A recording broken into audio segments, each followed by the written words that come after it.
Fortunes is the new treasure hunting series with decluttering expert Matt Paxton as host. Matt, thank you so much for your time today. Thanks for having me, man. You're a modern day Indiana Jones. Let's go ahead and find these treasures that are in these people's homes. Yeah, I mean, definitely. My wife was saying that the other day. I'm an Indiana Jones, but yeah, man, I guess we kind of are. I mean, we find treasures in some pretty gross stuff, and it's really awesome. Let's talk a little bit about the twist on the show. I mean, because people, it's not that they don't know. They know there's something valuable in their house. They just don't know where it is or the condition that it's in. Yeah. So this we do this. This is our real jobs. I mean, this is what we actually do. Most people know me from hoarders, but I mean, I clean houses every day, and most families call us and they just say, "Hey, man, I think there might be something in the house. I don't know. My grandma said there was some cool stuff up there, and we don't know where to start." And so that's what the show does. I mean, we go in and we pull everything out of the house, no matter how dangerous or how gross it is, and we find ways to sell it. You'll see a lot of really interesting people show up to buy things. We reach all of our contacts from my 20 years of the career of this cleaning out houses, and we get things sold.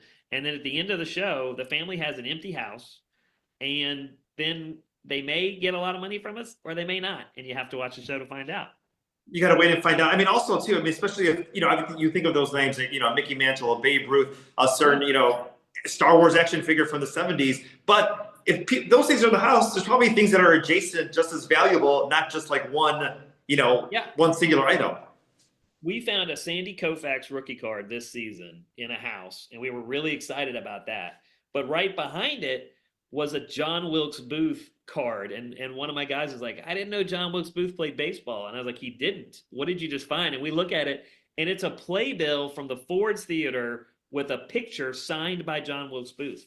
And it was like 6 months before he shot Lincoln. And I mean, this is real history. We found this in Washington, D.C. And it was just sitting in a shoebox in somebody's guest bedroom closet, been sitting there for 60, 70 years, right? Like and that was worth, let me tell you, that's worth some real money. And we just found it just sitting there. And so, you got to go through every box. You got to shake every book. I mean, you wouldn't believe the amount of money, cash, coins, silver, gold. I mean, we find some really cool stuff in people's houses.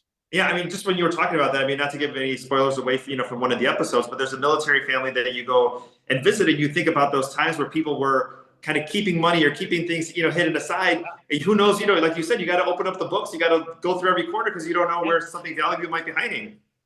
I mean, you got to think, I'm 50, that my grandparents would be 100.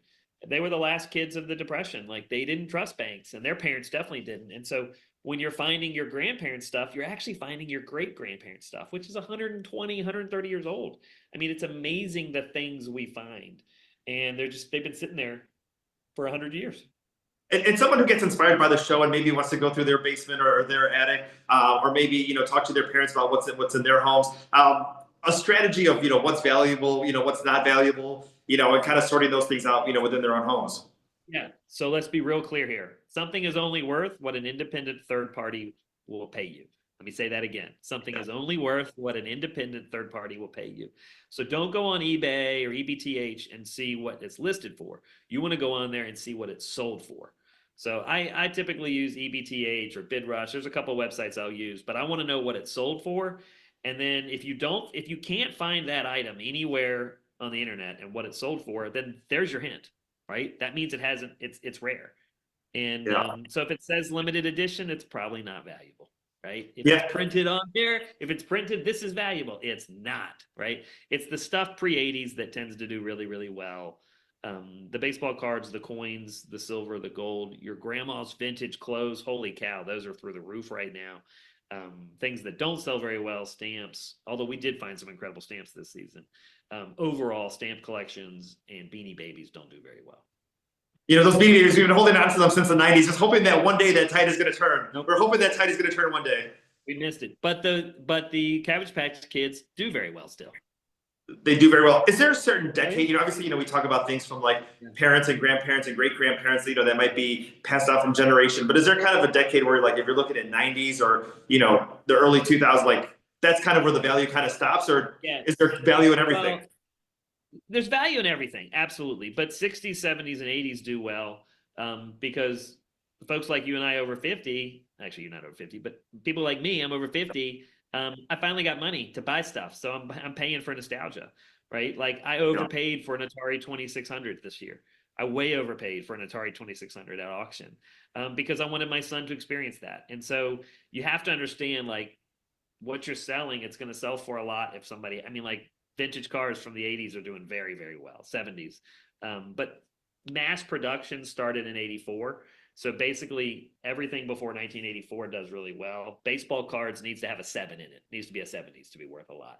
But it's I mean, the 70s was 50 years ago, dude. Like that's crazy when you think about that. Mind You blown, know? yeah. You know, I had a client the other day that was, I said, what's the coolest thing? I used to always ask him, what did you do during World War II? Well, now we've aged out of that. And I always say, did you go to Woodstock? And she goes, no, I didn't go to Woodstock. She goes, but I used to go to Studio 54 all the time. And I'm like, do tell, you know, and then I got these incredible stories about New York City in the 70s, you know, Yeah, and then what she had a can of Campbell's soup signed by Andy Warhol. that is amazing. I bet you can't, yeah. Absolute history. You know, she didn't want to sell it, and I don't blame her. I mean, it's a one of a kind. Yeah, no, I mean, you can have any type of retirement fund, but that's the thing you pass on to your, generation. Like, take this. That's generational, exactly. And so I think something also make sure if you're going to sell something, make sure the money's worth the passing of the memory. If it's really important to that next generation, give it to the generation, but give it to them now so they can enjoy it. So they can enjoy it. Obviously, coming up on spring cleaning time, a lot of people, getting ready to, either buy new things for their home or kind of take those things out, from the yard or kind of change up their decor. A tip for people on decluttering and maybe not getting overwhelmed in the process. 10-minute sweep, dude. Do it 10 minutes a day. That's it. 10 minutes. Focus on a very small, achievable area. Clean it out. 10 minutes. Knock it out. Be done with it. Be proud of the work you did. Do another 10 minutes the next day. That is amazing. Don't let decluttering is my life and I love it, but don't make it be your life. You're making this space, you're getting rid of stuff so you can enjoy life. So make sure you spend more time each day enjoying life versus buying stuff and getting rid of it. And now you talked a little bit, you just talked about the Atari 2600. Is there anything else that's on your bucket list of something that you're hoping to find, hoping to bring it, into your collection, or just hoping something that somebody finds in their home? Yeah, I love, you're going to laugh. I'm looking for a 1980 BMW 320i candy apple red. It's a car my dad had. It's what I learned to drive in. I drove to prom in it. It was I sold it when my dad died, and I regret it every day. Someday I'll find them. Hopefully I'll find the actual car. But I'm a minimalist, man. I don't do stuff like I got 7 kids, so the joke is the guy from Hoarders hoards kids. We don't do stuff. But man, if I could ever find, there's a couple pieces of vinyl that I really, really want, but you'd be amazed. I don't buy much anymore. And I just enjoy I enjoy selling it, man. I mean, you're going to see on the show, like, I love this job. Like, it is actually really fun to get money for people. And then you're going to see on the show, in almost most situations, I get to hand a family a big wad of cash. And that is a really good feeling. Like, that is super exciting. Yeah, I mean, obviously, this is a whole nother conversation, but you might move into your parents' house, your grandparents' house, and there's things that are just there, and you don't never have the time to kind of go through them, and they know they're just there, and more stuff gets piled on. But to be able to bring value to that or bring closure to that, and be able to kind of move on without having that in your mental space, I mean, I'm sure that's just a huge win for everybody. It's awesome. And I get to I'm really lucky. I get to see people share the stories. So I get to see that grandma tell that grandson, well, this was my table and this is what's so cool about it. And in fact, we had a family a couple of weeks ago that they were talking about working in the Manhattan Project. And this kid, I'm cleaning out this house, and this kid realized, he's like, wait a minute, you mean like the movie Oppenheimer? And we're like, yeah, that was where his grandparents met. Was in Santa Fe, New Mexico, working on the nuclear bomb. And this kid he'd already seen the movie, had no clue that's how his grandparents met. And it was such a cool story because the grandma was just telling the story based on a little item we found in a house. But the items do hold the stories, and sometimes the treasure is the story. Sometimes it's cash, but sometimes it's the story.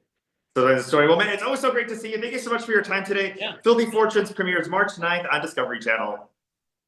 Thanks, man. Thank you. Great to see you.